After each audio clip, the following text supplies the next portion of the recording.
Neighbor had called me, and so I was going to go up and see my neighbor, and because his lights were out too, and I just no more and got going. I seen the flame in the ditch, probably 300 feet ahead, just low at that time, a low grass fire, and it quickly moved. I called 911, of course, right away.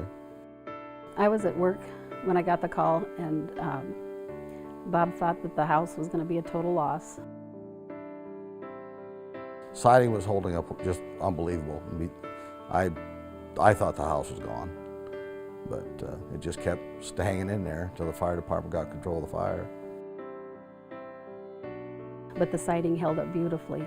We were so impressed with how it actually burned the paint off on part of the house. But when we took the siding off, the plywood underneath was just perfect, just like it was just put on. The siding held up so well that the fire didn't get inside. Any other siding, it would have been gone, I'm sure. I'm totally positive of that. It might have had something left, but we'd have lost an awful lot.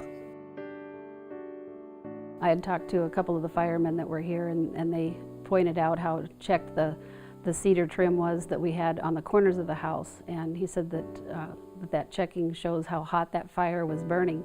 And he said that they were just all so surprised that we didn't lose the whole thing. The Hardies found the way to make good siding, and I'm definitely putting it all back on, and I think any of my neighbors will be looking at putting it on. Oh, I think it's the best out there. We're very impressed, very grateful for the product, and we'll never use anything else. If we ever build another home, we'll definitely be using the Hardie plank.